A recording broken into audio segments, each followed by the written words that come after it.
Hi, my name is Christian Matava, and I like to talk to you about handwork in martial arts.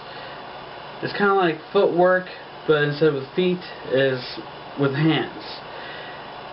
The reason why I chose to demonstrate this to you is because I want to show you the finer points in hand combat and some of my ideas for it. First, I want to talk to you about hand positions. Out of all the different styles, there's only 3 real hand positions out of all of them. You have your closed hand, open hand, and claw hand. Now, out of those 3 positions, there are tons of different forms, and I'm only going to talk to you about a few of them. Now, you have your boxer fist, where you hit with all your base knuckles. Then you have your karate fist, which you hit with only your first 2 top knuckles. Then you have your Chinese fist, where you hit with your top single knuckle. Then you have what is called a leopard fist, where you hit with your second set knuckles, but with your fingers all curled up, unlike with the regular fist. And then you have what everyone should remember from their childhood is a knuckle sandwich, which actually in martial arts is called an F-on Ken. And yes, you do hit with your second knuckle of your middle finger. And then you have a karate chop, which is also called shuto, which translates into sword hand. Now, the karate chop is good for hitting someone's neck or collarbone. And then you have what is called I'm not sure if I'm even pronouncing this correctly or not, it's called a nukite. And it translates into spear hand. And you attack straight on with it, like a spear.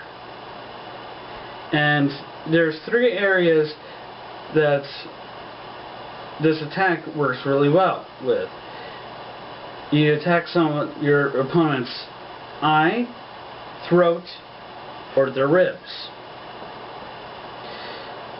And then there's this other attack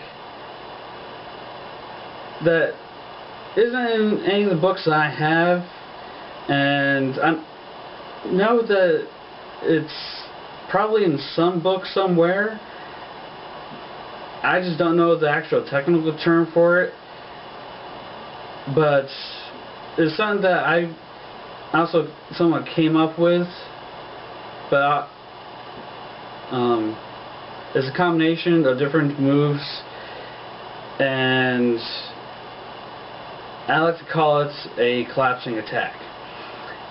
It's when you take your spear hand and you hit your opponent and you collapse it into a leopard fist. Once that impacts, you break that, you collapse your hand again and make it into a fist, and you collapse that again into an elbow strike.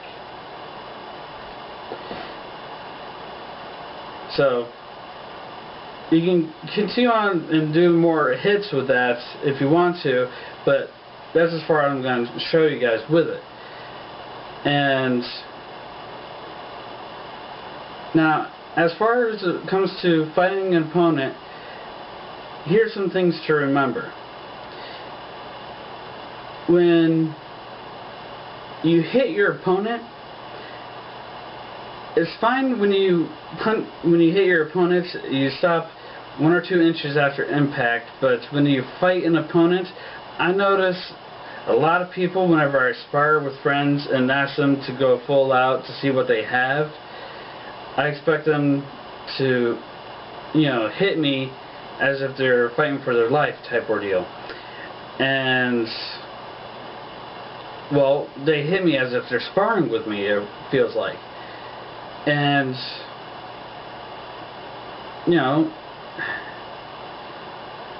it's just like, it's pathetic. When you hit someone,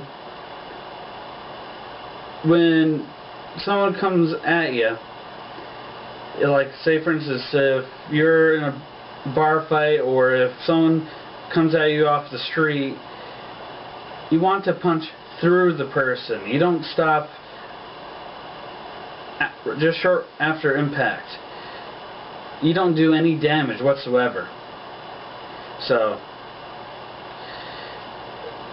because you even learned that from special ops people when they train you in martial arts. So, that's a little tidbit of information. Well, that's all I can give you for right now, and most of my information that I got from this it can be found in this book, or for myself. This book is called 9 Halls of Death. It is written by Dr. Lung, or however you pronounce it. But in any case, thank you for watching. I appreciate it, and good night and take care.